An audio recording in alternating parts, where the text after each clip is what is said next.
Every single time you hit send, share a photo, or start a video, you're kicking off this invisible, super high-speed journey. Today, we're going to follow one little piece of your data and see how it navigates the surprisingly busy world right inside your own home network. So, let's dive right in. So picture this. You tap send on a photo on your phone to get it to your laptop. And poof, it's there. It feels instant, almost like magic, right? But it's not magic. It's actually a beautifully choreographed dance, all run by a set of invisible rules. And to get what's happening, we first have to see how your data gets dressed for the trip. Okay, so before your data can go anywhere, it has to be packaged up just right. A network can't handle just a raw stream of ones and zeros. That would be total chaos. It needs structure. It needs, well, a kind of digital envelope. And in the world of networking, we call that digital envelope a frame. Now, making these frames is the very first job of our unsung hero today, the data link layer. Just think of it as the dedicated mailroom manager for your local network. It's the set of rules that gets data from one device to another when they're directly connected. And its number one job is to package that data up perfectly for its little journey. A frame structure is actually really intuitive, a lot like a real envelope. First, you've got the header. This has the to and from addresses, and in this case, we're talking about the unique hardware codes for your devices, what are called MAC addresses. Then you've got the payload. That's the good stuff, the letter itself, your actual data. And finally, the trailer. I like to think of this as a tamper-proof seal. It has something called a checksum, which is just a little bit of math the receiving device does to make sure the frame arrived perfectly, without a single bit getting messed up on the way. All right, so our digital letter is sealed, it's addressed, and it's ready to go. Its very first challenge? It's got to navigate the chaotic, invisible world of your Wi-Fi. And here's the thing about any wireless network. It's like a crowded room where your phone, your laptop, and your smart TV are all trying to talk at the same time. If they all just start shouting at once, all you get is noise, a complete mess of collisions. So how on earth do they manage to have an orderly conversation? Well, it turns out they have to use a protocol of politeness. They use something called carrier sense multiple access with collision avoidance. I know, it's a mouthful. So we just call it CSMA/CA. But the idea behind that long name is actually super simple. Listen before you talk.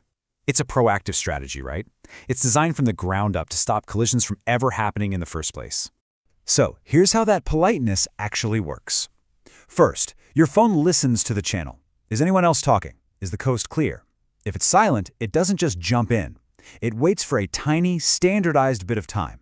And then comes the really clever part. It rolls the dice. It waits an additional, completely random amount of time. Now, why random? Well, think about it.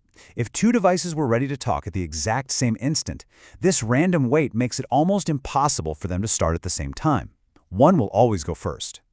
If the channel is still clear after all that listening and waiting, only then does it finally send the frame. And success! Our frame has successfully navigated the airwaves. It's flown from your phone, and it has arrived at the next stop on its journey, the central hub of your network, your Wi-Fi router. Now, this is a huge step, but the journey isn't over. The router isn't the final destination. It's more like a traffic director, and its whole job is to get that frame to your laptop as efficiently as it can. You see, inside modern routers is a device called a Layer 2 switch. This is the smart traffic cop of your network. An older, dumber device called a hub would just get the frame and shout it out to every single device connected to it. But a switch is clever. It keeps a little table. It sees the frame came from your phone's MAC address on one of its ports, so it makes a note. And since the frame is addressed to your laptop's MAC address, it just looks up which port your laptop is on and sends the frame only there. It's so much more efficient and keeps the network from getting all clogged up with traffic. Okay, now let's imagine for a second your laptop is connected to the router with an Ethernet cable. The frame's journey continues, but now that it's moving from the open air onto a physical wire, the rules of conversation, they change completely. On a wired network, the whole strategy just flips. Instead of trying desperately to avoid collisions, the protocol basically assumes they might happen and just builds a really good system to deal with it when they do. So we're moving from being proactive to being reactive. And this strategy is called CSMA with collision detection, or CSMA/CD. So if the wireless protocol was listen before you talk, this one is more like talk, but stop immediately, apologize, and back off if you get interrupted. So here's how this plays out. A device listens, and if the wire's free, it just starts sending. But, and this is the key part, it keeps listening while it's sending. If it suddenly detects a spike of energy on the wire, it knows a collision just happened. It immediately stops transmitting, sends out a short jam signal to make sure every other device knows there was a problem, and then, just like its wireless cousin, it waits a random amount of time before trying to send the frame again. So how long will a device keep trying this? Well, the protocol actually has a built-in limit. After 16 consecutive collisions when trying to send the exact same frame, the device just gives up. It reports a failure up to the higher network layers, basically saying, hey, I tried, but the line is just way too busy right now. So let's just put these two side by side because it's the key takeaway. You have two totally different environments, and each one has a solution that's perfectly tailored for it. Over Wi-Fi, you get proactive collision avoidance. That's the polite listen, wait, roll the dice, then send system. But on a wired Ethernet line, you get reactive collision detection. That's the more aggressive send and monitor, then apologize and back off system. So after all of that, our photo has finally made it from the phone to the laptop.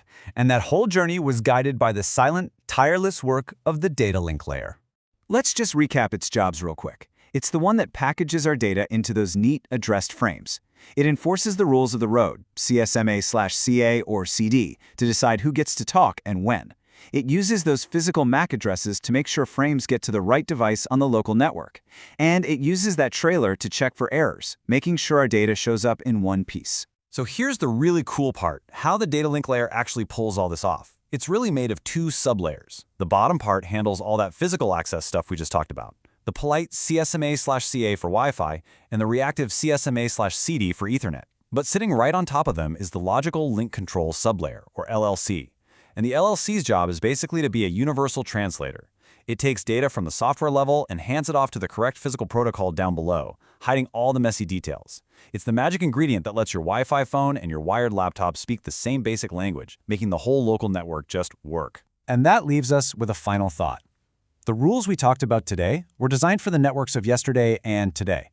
But as the Internet of Things starts connecting billions of new, tiny devices all around us, you have to wonder, what new, even more efficient rules of conversation will we need to invent for the networks of tomorrow?